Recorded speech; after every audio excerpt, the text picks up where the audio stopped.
Hello lovely children, how are you doing? Welcome to Rajni ma'am's class.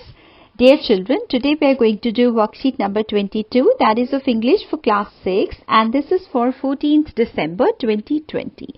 आज की worksheet में हम करने वाले हैं एक बहुत ही बढ़िया सी स्टोरी और वो स्टोरी आप ही के बुक में से ली गई है और उस स्टोरी का नाम है फेयर प्ले।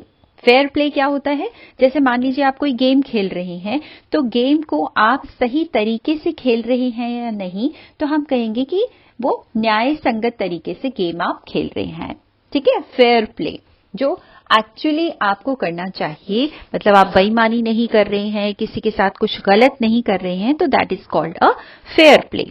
ठीक है, अब पहला वाला क्वेश्चन देखते हैं कि इसमें क्या दिया गया है। Read the questions and right the answers in the space provided. अब ये जो स्टोरी है ना बच्चों, ये दो दोस्तों की कहानी है।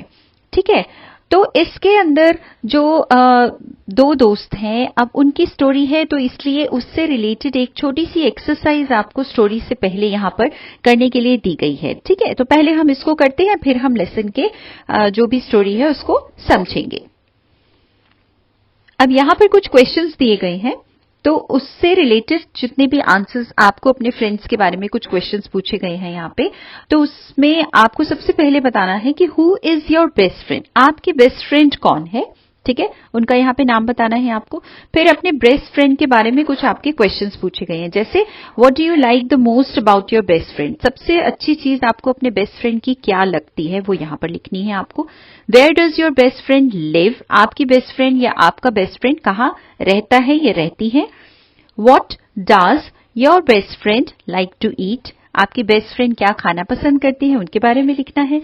Which is your best friend's favourite subject, बहुत सारे सब्जेक्ट आप पढ़ते हैं, तो आपकी बेस्ट फ्रेंड का या आपके बेस्ट फ्रेंड का सब्जेक्ट कौन सा है। ठीक है, तो एक बार कर देते हैं जादू और फिर देखते हैं इसको कैसे लिखेंगे। तो ये हो गया है जादू। Who is your best friend, देखो मेरी बेस्ट फ्रेंड का नाम शिखा है। ठीक है, तो हु की जगह पे हमने लिख दिया शिखा और इज माई बेस्ट फ्रेंड, मेरी है ना बेस्ट। पहले तुमसे क्वेश्चन पूछा गया कि तुम्हारी बेस्ट फ्रेंड कौन सी है, जब तुम बताओगे तो आप बोलोगे कि मेरी बेस्ट फ्रेंड का नाम ये है। ठीक है ना, तो यहाँ पर लिख दिया शिखा इज माई बेस्ट फ्रेंड। अब पहला क्वेश्चन क्या था कि आपके बेस्ट फ्रेंड की कौन सी बात आपको बहुत ज्यादा पसंद है। तो मेरे बेस्ट फ्रेंड की बात जो मुझे अच्छी लगती है, आई लाइक हर सिंप्लिसिटी। ठीक है, सिंप्लिसिटी मतलब जो हमेशा सादापन है उसका, वो मुझे बहुत लुभाता है, बहुत अच्छा लगता है। उसकी लॉयल्टी, लॉयल्टी मतलब सभी के साथ में वो अच्छे से बिहेव करती है, लॉयल रहती है, किसी के साथ कोई गलत नहीं करती है। और उसकी ईमानदारी, ऑनेस्टी द मोस्ट, सबसे ज्यादा। और भी खास बात है, लेकिन ये जो तीन चीजें हैं वो मुझे बहुत ज्यादा पसंद आती, इसलिए द मोस्ट कहा गया। I like her simplicity, loyalty and honesty the most. अगर आपका जो फ्रेंड है वो बॉय है तो आप लिख देंगे I like his simplicity, loyalty and honesty. या हो सकता है कोई और भी बात आपको अपने फ्रेंड की अच्छी लगती है, तो यू कैन चेंज अकॉर्डिंगली। ठीक है, उसके बाद है आपका बेस्ट फ्रेंड रहता कहाँ है या रहती कहाँ है। तो मेरी बेस्ट फ्रेंड रहती है तिलक नगर में, तो my best friend lives in Tilak Nagar, यहाँ पर मैंने लिख दिया। अब एक ही बेस्ट फ्रेंड है इसलिए यहाँ पर सिंपल प्रेजेंट के साथ में आपको पता है जो सिंगुलर सब्जेक्ट होता है उसके साथ हम एस या ईएस लगाते हैं वर्ब के साथ, तो हमने यहाँ पर लिव्स लगा दिया। ठीक है, फिर हमसे पूछा गया है कि आपकी बेस्ट फ्रेंड खाने में क्या पसंद करती है सबसे ज्यादा। तो जो मेरी बेस्ट फ्रेंड है वो तो ग्रीन वेजिटेबल्स और फ्रेश फ्रूट बहुत ज्यादा खाती है। ठीक है, तो आपके बेस्ट फ्रेंड को कोई चीज खास पसंद है, मान लीजिए पिज्जा बहुत पसंद है या कुछ और चीज जो आपके बेस्ट फ्रेंड को पसंद है वो आप लिखिए। जेन्युइन आंसर्स दीजिए तो आपको सोचना नहीं पड़ेगा। ठीक है ना, तो जल्दी से आप उसके बारे में लिख पाएंगे। क्योंकि मेरा बेस्ट फ्रेंड या मेरी बेस्ट फ्रेंड सिंगुलर है तो इसलिए फिर से हमने क्या लगाया, देखो वर्ब के साथ में एस लगाया है, लाइक्स।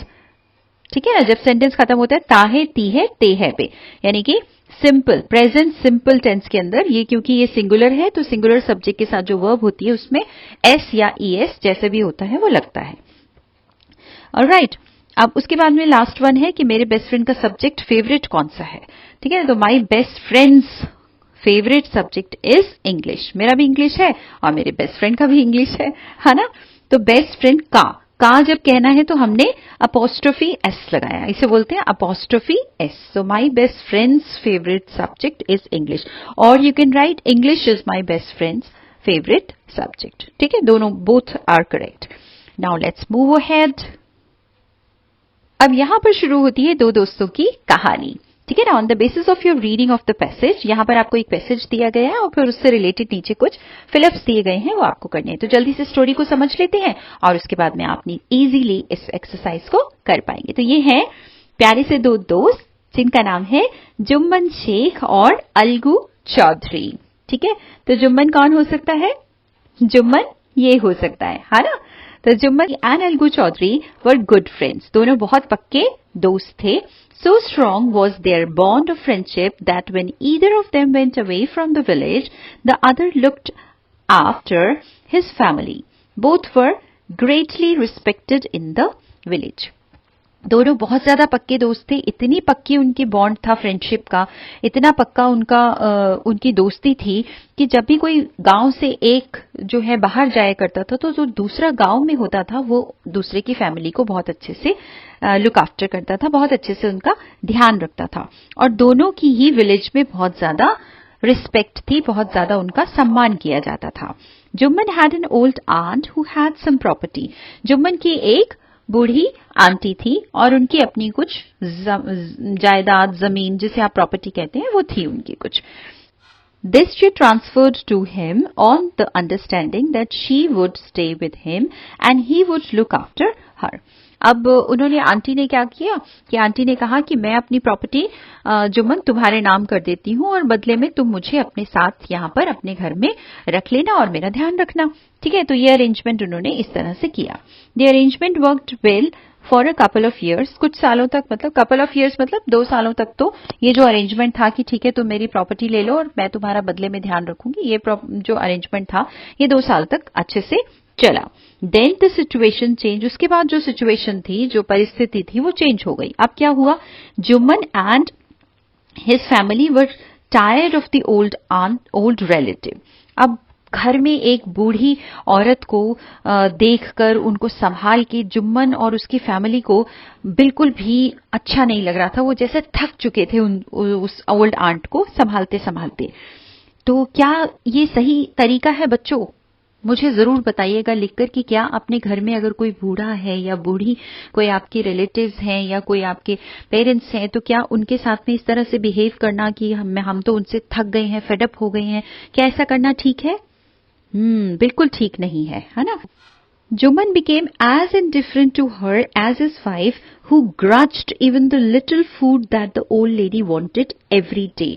अब ऐसा नहीं था कि जुम्मन ही उनसे अलग थलग हो रहा था, बल्कि जुम्मन तो क्या, जुम्मन की वाइफ भी, दोनों ही उनके अगेंस्ट हो गए थे एक तरीके से। उनके साथ में बड़ा अलग सा व्यवहार करते थे, इतना गलत करते थे कि जो वाइफ थी उसको उनका थोड़ा सा, जो ओल्ड लेडी कितना खाना खाएंगी, है ना, तो ओल्ड लेडी के थोड़ा सा खाने पर भी उसको जैसे गुर्राती थी, वो गुस्सा आ जाता था उसको बहुत ज्यादा।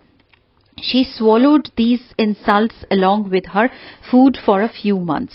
ऐसे जैसे खाने के साथ में जो उनकी आंट थी उसकी जो बेइज्जती होती थी, जैसे वो गल्प कर रही थी, इंसल्ट भी वो स्वॉलो कर रही थी, खाने के साथ में उनकी बेइज्जती भी वो निगल रही थी अंदर। स्वॉलो मतलब निगलना, गल्प करना।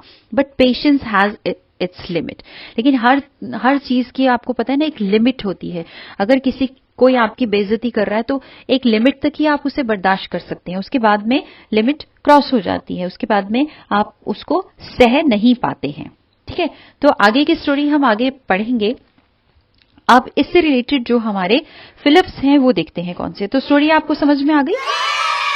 अब आपको करना है फिल इन द ब्लैंक्स हैं, और यहां पर कुछ आपको बॉक्स के अंदर कुछ वर्ड्स दिए गए हैं। जैसे पहला दिया है जुम्मन शेख, देन इज अलगू चौधरी, फिर दिया है an old aunt, then family, wife, insults and food.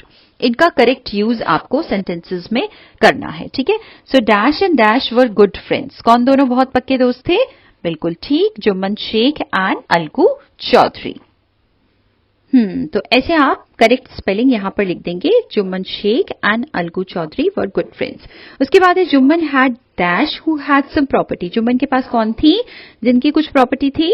बिल्कुल ठीक, एन ओल्ड आंट, तो यहां पर आप लिख देंगे एन ओल्ड आंट, ठीक है। उसके बाद है Jumman became as indifferent to his aunt as his, Jumman भी बिल्कुल अलग थलग हो गया, उसका बिहेवियर बिल्कुल चेंज हो गया जैसा कि उसकी वाइफ का था, ठीक है ना, तो ये वाइफ हम यहां पर लिख देंगे, ठीक है। तो WIFE वाइफ लिख दिया। उसके बाद डी पार्ट है, Jumman and his dash were tired of the old relative. Jumman और उसकी फैमिली, बिल्कुल ठीक, जुम्मन और उसका पूरा परिवार जैसे आंटी से थक चुका था, आंटी से परेशान हो चुका था अपनी ओल्ड रिलेटिव से, तो यहां पर लिख देंगे एनो उसकी फैमिली, इस तरह से, ठीक है। और यहां पर वर क्यों है, क्योंकि ज्यादा है, जुम्मन और फैमिली ज्यादा हो गई इसलिए वर आ गया। Jumman's aunt swallowed the dash along with her dash for a few months। क्या swallow करती थी वो, खाने के साथ अपनी क्या, इंसल्ट, अपनी बेइज्जती भी वो जैसे निगल रही थी, हर पल उनकी बेइज्जती की जा रही थी। तो इस तरह से आप लिख देंगे, जुम्मन्स aunt swallowed the insults along with her food for a few months। कुछ महीनों तक जैसे वो खाने के साथ अपनी बेइज्जती भी अंदर swallow कर रही थी, ठीक है ना। और उसके बाद लिमिट क्रॉस हो गई, और उसके बाद क्या हुआ इसकी स्टोरी के लिए जानने के लिए आपको देखनी पड़ेगी अगली वर्कशीट। जल्दी ही मिलेंगे अगली वर्कशीट पे। और उससे पहले लेकिन आपके लिए एक मैसेज है जो कि आप बहुत अच्छे से फॉलो कर रहे हैं कि कोविड से अगर आपको अपना बचाव करना है तो आपको मास्क अच्छे से पहनना है, ठीक है। तो ये स्टोरी आपको समझ में आ गई अच्छे से, वेरी गुड, बहुत अच्छी बात है। इस स्टोरी को आप अच्छे से रीड कीजिए so that you can pronounce the words correctly, उनके वर्ड के मीनिंग्स को अच्छे से समझिए, बार बार स्पेलिंग्स को लिखिए, ठीक है ना, ताकि आपको अच्छे से प्रैक्टिस हो सके। और हमेशा खुश रहिए, keep smiling, keep learning and keep doing good work, ठीक है बच्चों। Bye, take care.